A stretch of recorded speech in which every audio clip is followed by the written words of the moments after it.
muri ya minsi Yezu yavugiye imbere y'ishengero n'abigishwa biwati muragowe mwabangushimwe babigisha n'abafarizayo kuko mubuza abantu ubwami bw'ijuru namwebwe nyene ntimubwinjiremwo n'ababishaka mukababuza kwinjiramwo. Muragowe mwabigisha mwe n'abafarizayo mwiyorobeka kuko musahura inzu z'abapfakazi ngo muzi kuvuga ibisabisho byinshi kandi birebire, nico gituma muzohambarirwa ku rubanza.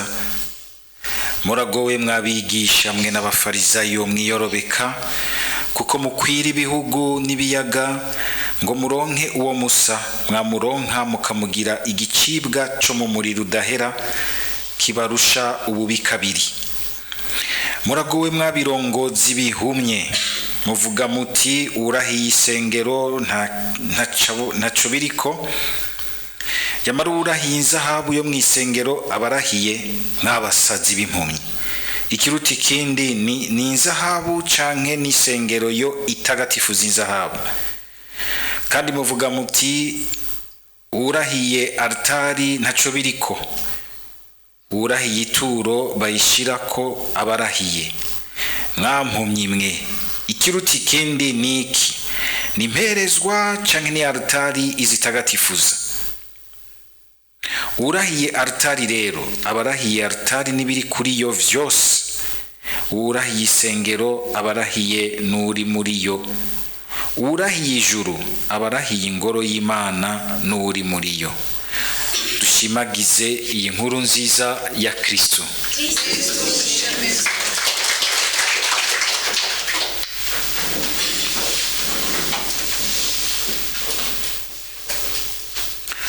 Mwino misi turagarutse gatonya mu bisomwa vya mbere mu bwuzure bushasha, tukaba tumaze igihe turiko turazirikana ibisomwa vy'ijambo ry'Imana bizananye mu bwuzure bwa mbere. Ubu tukaba tujabutse mu bwuzure bwa kabiri, aho dutangura kuzirikana iri baruwa umutumwa Paulo yandikiye Abanyatesalonike, ibaruwa rya kabiri. Nico gitabo ca mbere catanguye kwandikwa mu vyanditswe vyose vy'ijambo ry'Imana vyo mu bwuzure bushasha. Aha hari ikintu twokuramwo c'inyigisho. Bwa mbere naha nyene mu ntango Paulo akagira ati jewe Paulo na Silvana hamwe na Timote turandikiye Ecclesia y'Itesalonika iri mu Mana dawa twese no mu Mukama Yezu Kristu, tubipfuriza inema n'amahoro biva ku Mana Data no ku Mukama Yezu Kristu. Nkizirikana aya majambo y'Imana naciye nibuka umuntu yambajije, ngira ngo nimba turi kumwe kusamirizi canke ahandi hose ashobora kumvira ijambo ry'Imana, eka nuwogira ico kibazo kaba kajyo kugira ngo turonke umuco gatonya. N'umuntu yambajije ati hariho abayisilamu baduhaririza kavuga ngo nka Paulo avuga ngo jewe ndabandikiye ibi, ngo natwe tuvuga ngo na majambo y'Imana. Ati na majambo ya Paulo se majambo y'Imana. Ego ubifatiye aho hejuru ko nyene uwamenga avuze vyo. Mugabo turibagira yuko Imana mu kuyagira abantu ntaho yaje ikabwira umuntu iti icara ngaho akiri karamu ndakubwira amajambo yanje. Ibicisha mu bantu kujya ngo Imana yarigize umuntu ibana natwe. Ubwa mbere ibicisha ku bantu mu mvuga abantu basanzwe bakoresha, mu mico basanzwe barimo. Aho kumva ko ikibazo uyu muvukanyi w'Umuyisilamu yamubajije ni kibazo gifatiye kuko ngene bo bibaza yuko ikijya gitabo cabo ari umumarayika yaje akagirira dicte, akagira nk'isomerwa, mbe mukindi bayita insomerwa. Ati fatikara mu wandike. Mugabo suko mbere kenshi amajambo y'Imana baza kuyandika ari uko yabanjwe guhanahanwa mu kiyago batarandika. Abagiye barandika amajambo y'Imana bagiye kuyandika ko bona bati bamwe ba mbere bayaturo Imana yacishije ko bariko barahwera, natwe duhakwa guhwera tugasanga abazoza mu nyuma batagifise ijambo ry'Imana, bagaheza bagatangura kwandika. Ariko rero burya handitse abantu benshi, handitswe ibintu byinshi. Yohana niwe atubwira ati ngwiyo twokwanditse ibyo Yesu Kristo yavuze canke yakoze byose, ngo nitworonka ibitabaho tubikwiza. Ati ngo mugabe ibi byanditswe kugira ngo bibahe gusangira umutima na Yesu, gusangira umutima natwe, gusangira iryo toranwa ry'ubwami bw'Imana. Bivuga yuko hari ikindi gikorwa, tugire Kristo. Igikorwa cyo kuzana ijambo ry'Imana ni igikorwa ca mutima, aryumvisha abantu bakaryandika. Mugabo mutima kandi akagaruka agaca muri ekleziya, agaca afata ibitabo byose byagiye biriyitirira ko biri nk'amajambo y'Imana, araca muri ekleziya mu bakoranye, baraheza barasenga, barasoma, barumviriza mutima, bagira bati ubu rero ibitabo by'ijambo ry'Imana nibi kuko hariho ababanje gukorana mu gice ca mbere n'abakonye mu gice ca kabiri. Hariho bamwe bagarukiye ku bitabo 66 bimwe by'igitabo ca Bibiliya y'abaporoti nticuzuye. Abandi bazirikanye mu nyuma basanga ibitabo birenga ivyo ari bijya dufise muri Bibiliya dukoresha twebwe abakatolika. Murumva rero iyo umukristo ahaye ariko araharira n'umuyisilamu, burya ntibaba bariko baharirira ku bintu bimwe, kuko kuri bo ikorowani yabo ni dicte Imana yahaye, atumye marayika Gaburiyeli ati andika, genda ubwire yandike, Muhammad yandike. Mugabo twebwe suko tubitahura.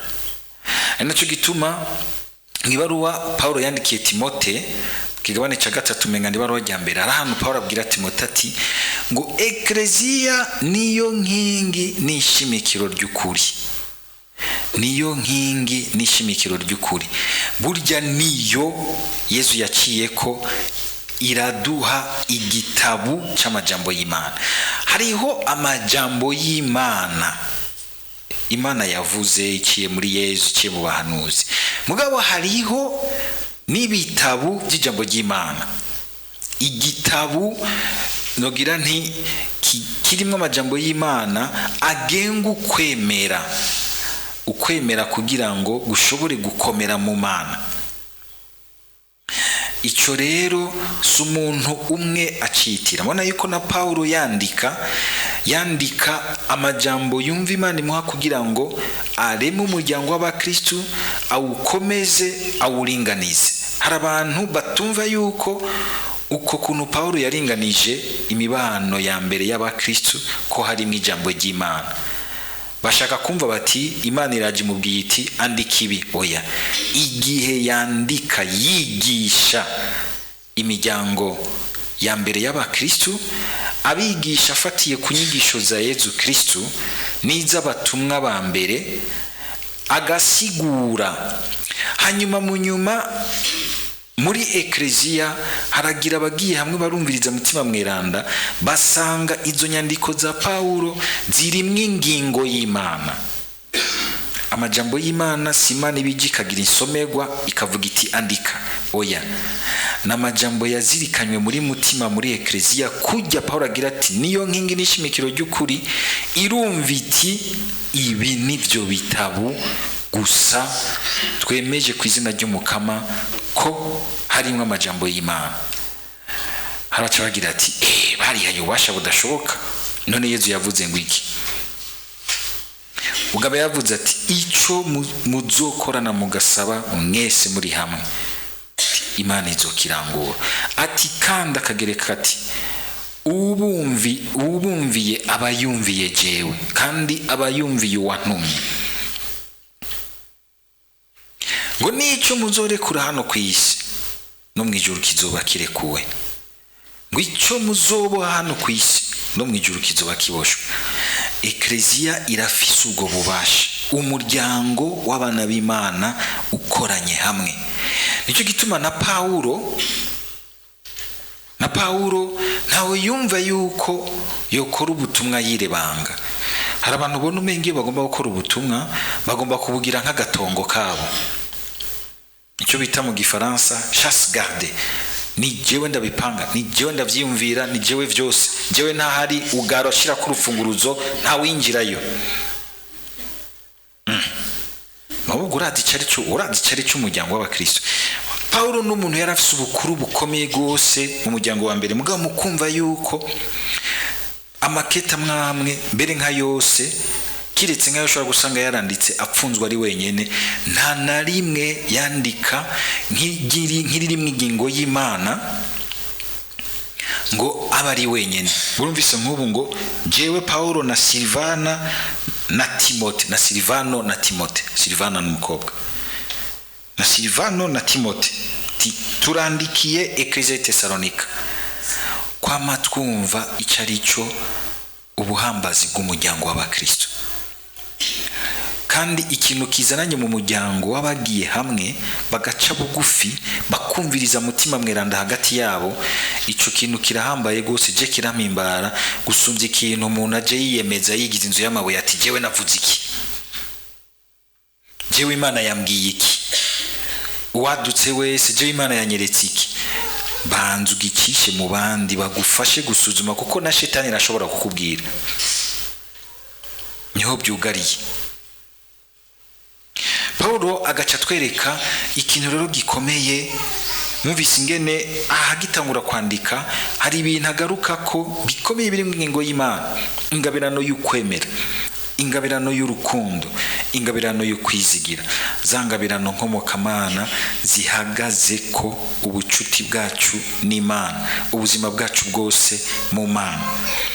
Kagira ati turahimbagwa gose, ati murakanyamuneza n'iteka ryacu mu yindi miryango, ati kubera yuko ukwemera n'urukundo hagati yanyu biguma vyongerekana. Iki kintu kiraryoshe kandi nico kintu gihimbara gose umutumwa w'Imana. Abantu bibaza yuko iyo baje ngaha bambaye neza gusa bamutaga parfum yuko bampimbara. Nta kintu kimpimbara iyo mbona yuko muri ko murakura mu kwemera, urukundo mufitane rukaguma gongerekana, ukabona impinga mbere murahiganwa mu kugiranira neza. Ari kutanguye kubona umuryango w'abakristo binjiramo twatuntu twa tugira uti hari hingabirana iri kwirataka ripfa, urunwa rubi, urukundo rugatimba rukagabanuka, aho abantu batakibasha kwihanganiranira, aho abantu batacumva yuko ari abantu basangiye urugendo bagwa bavyuka ngo bafatane ukuboko bashigikirane, ugasanga ahubwo bariko bacana intege. Paulo agahimbagwa kubona Abanyatesalonika yari yahigishije umwanya mutonya gose kubera uruhamo, acategerezwa kuhava, acarungika Timote amuzanira amakuru ati urazi kakaryango katangura k'abantu bakenya, wabwiye utuntu dukenya, ubu barakomeye, ingabirano ziriyo, ingene urukundo rwabo n'ukwemera bikomeye n'igitangaza. Paulo agaca yumva ati voilà, umukama aradukonfirmye ko vy'ukuri ari Imana yari tango cyo gikorwa. Hari unigeze kwirukira mu paruwasi ndi umufaratiri kumwe n'undi mufaratiri, turatanguza akantu gatonya, mu nyuma tumaze kuja mu iseminari n'abaye partner ngo cya kintu n'ubu kiracabandanya, kiracyakomeye kandi kiguma kitambutsa abantu benshi. Cyamvuga nti yari mutima ushima ego ni kwaro n'ibintu vy'Imana bihera mu gihe, ariko nibindi mutima koko vy'ukuri ashima ko bigumaho, kuko ababishaka nk'ibibandanya biba ahantu abantu bahurira n'Imana bagakirira, bagakomera, bakinjira mu bwami bw'Imana. Nakajyo keza kugira ngo natwe turabe mu muryango w'abakristo mu butumwa aho Imana yaduteretse muri Ecclesia, kumva yuko igihe dushize hamwe tugakuzanya mu kwemera, tugakuzanya mu rukundo, tukakuzanya mu kwizigira, tukaremeshanya ku buryo iwacu hagusanga mu kanwa kacu haza amajambo mabi, ahubwo hakamara amajambo yo gukenguruka. N'igihe abantu babaye abantu ngo bari mu ruhamo rudasanzwe, kandi bari abantu bakenya, mwibaze kumenga bari ikigwi kinini nk'uko kwiwacu usanga abakristo ngahari benshi cyane, bari abantu bakenya ariko barimwo ubukengurutsi. Aho ushika ukumva abantu barahana neza, n'ivyogorana baramenya ingene bavyicarira mu makadire meza, kandi mu rukundo bakaza baratora inzira, urukundo rukongerekana, umukama akigaragaza ingene akora. Si ugukora gusa muri vya bitangaro bimwe bikomeye de puissance, mugabo igitangaro ca mbere kubona ingene umuntu agenda arakura mu rukundo, ukumva ingene anyaruka kugira bimwe twita mu gifaransa ama reflexe y'urukundo.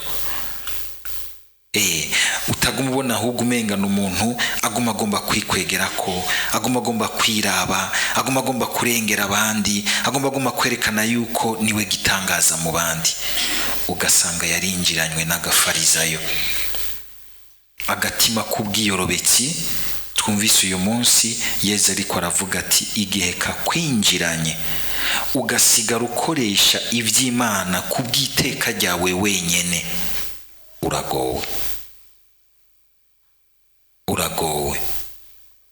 kuko ushobora gusanga uba mu vy'Imana ukabibamwo kubwawe we wenyene, ntiwigere wiyumvira umuryango w'abandi, abandi Imana yaguteretse iruhande.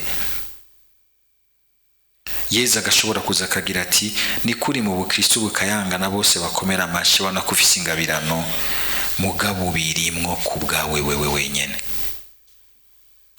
Nagize kubabwira témoignage twumvise Patiri Amando atubwira mu nyigisho imwe ariko aravuga ikiza cyo kwishikana kuri Bikira Mariya. N'umupatiri atigera yerekwa Bikira Mariya, amaze gupfa agakorokera muri nako atarapfa, amaze kuja muri koma,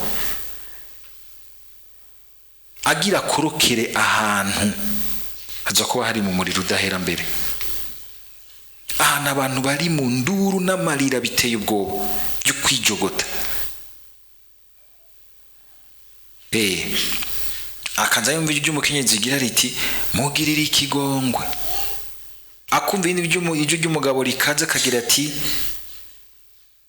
kuko uwo mukenyezi yagize ati mugirira ikigongwe wibuke ko yabaye umusasedoti wawe. Iryo jwi rica rivugana ry'umugabo rivugana ubukazi riti yabaye patiri kubwiwe wenyene, ntiyabaye patiri kubwiwanje. Yabaye umubenevore umugenzi wa Radio Maria kubwiwe wenyene, yacunganwa n'ivyiwe gusa, ntiyarondeye intazwa ryanje, yabibayemo nk'umwiyorobetsi. Yabaye umukozi gusa acumwumbati kubwiwe, nta kindi, ntiyarondeye intazwa ryanje. Yavuga ubutumwa, yabaye umubikira, yabaye kubwiwe wenyene, ntiyigeze abigira kubw'umuryango wanje, kubw'umubiri wanje, ahubwo yarabikoresha ngo yisokorokere wenyene, aboneke, amererwe neza, ase neza, samangwane, bamutera amashugwe kubwiwe wenyene. Shaka muduge hejuru, yarabaye na musenyeri kubwiwe wenyene. Urubanza rw'Imana rurakomeye. Uwo mukenyezi acasobagira ati ntabarumpa akaryo subire nigeragereze turabe ko atacovamo. Yavuye muri koma indura ati mishapure ngaho pati we kutigera ushaka no kumva kugira Bikira Mariya mu gutwi, ivy'ishapure bizanye gute? Ntibitwumvise Yesu ahora abafarizayo, turashobora gusanga turi mu vy'Imana tukabibamwo exclusivement ku bwacu gusa, umenga nitwe twirondera, nitwe twibona. Ugasanga ubwiyorobetsi burakwinjiranye, ugasanga Imana usigaye ugira igikoresho c'uburinahazwa bwawe, hakuba umukunzi yitangiriwe n'ahazwa bw'Imana, Imana nayo ikamuninahaza. Hari ijambo ryiza Paulo yavuze ngaha, njye nagomba sozerereko, akagira ati ibyo navyo byerekana urubanza rutunganye rw'Imana. muzobegwa noneho gusangira bwa burinazwa bw'Imana muri ko murahogwa. Twama tubasabira kubera ivyo kugira ngo Imana yacu ibahe kuberwa n'ibanga yabahamagariye, murangura ibyiza byose mushaka gukora, kandi ukomera kwanyu kurangukire mu bikorwa bishemeye, niho izina ry'umukama wacu Yesu rizoninahazwa muri mwebwe, agakurikira mukaninahazwa muri we. Uko dukorera inahazwa ry'Imana hazoza igihe Imana ikuninahaze. Ariko uko ukoresha inahazwa ry'Imana kugira ngo winahaze wowe ari wikisha imbere, hazoza igihe utonda inyuma. Muri mwebwe muvyumvise ntihagire uzotonda inyuma, tugire Kristo.